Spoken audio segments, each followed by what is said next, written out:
গত কয়েক বছর ধরে প্রতি বছরই দুর্গাপূজা উপলক্ষে ভারতে পাঠানো হতো বাংলাদেশের ইলিশ, কিন্তু টানা ১.৫ দশক ক্ষমতায় থাকা আওয়ামী লীগ সরকারের পতনের পর সেই ধারাবাহিকতা বজায় না থাকার বিষয়টি এবার অনেকটাই নিশ্চিত। ইতোমধ্যেই বাংলাদেশের পক্ষ থেকে এবার ইলিশ দেওয়া হবে না বলে ইঙ্গিত দেওয়া হয়েছে। এমন অবস্থায় ভারতের পক্ষ থেকে ইলিশ পাঠানোর আবদার করে বাংলাদেশের কাছে চিঠি পাঠানোর খবর পাওয়া গেছে। ভারতীয় সংবাদ মাধ্যম বলছে, প্রতি বছর সেপ্টেম্বরের প্রথম সপ্তাহ থেকেই বাংলাদেশ থেকে ইলিশ যায় ভারতে। তবে এবার ইলিশ যাবে কিনা তা নিয়ে প্রশ্ন উঠেছে, কারণ বাংলাদেশের রাজনৈতিক পরিস্থিতির পরিবর্তন ঘটেছে।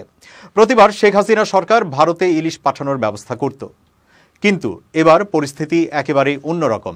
এবার হাসিনা আর সরকারে নেই, বাংলাদেশ ছেড়ে পালিয়ে গিয়েছেন। তবে এই অনিশ্চয়তার মধ্যেও কিছুটা আশার আলো দেখা গেছে।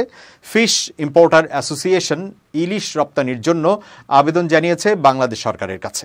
হিন্দুস্তান টাইমস বলছে, গত ৫ বছর ধরে ইলিশ আমদানি হয়েছে বাংলাদেশ থেকে।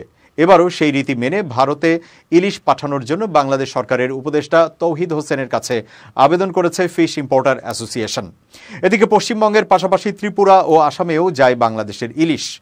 বছর জুড়ে পশ্চিমবঙ্গের মানুষ বাংলাদেশের ইলিশের জন্য মুখিয়ে থাকেন, আর বাংলাদেশের ইলিশ হলে সেখানকার পূজা একেবারে জমে যায়।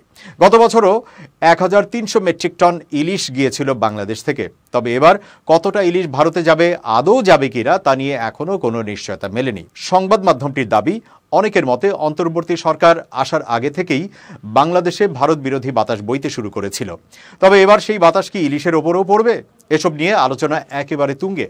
তবে দাম যতই বেশি হোক, অনেকেই বাংলাদেশের ইলিশ কিনে থাকেন। অনেকের কাছে বাংলাদেশের ইলিশ ছাড়া যেন উৎসব সম্পূর্ণ হয় না। অনেকে আবার যারা শেকড় ছিঁড়ে বাংলাদেশ থেকে ভারতে গিয়েছিলেন, তাদের কাছে এই পদ্মার ইলিশ যেন কিছুক্ষণের জন্য ফেলে আসা ভিটে মাটির গন্ধ বয়ে আনে।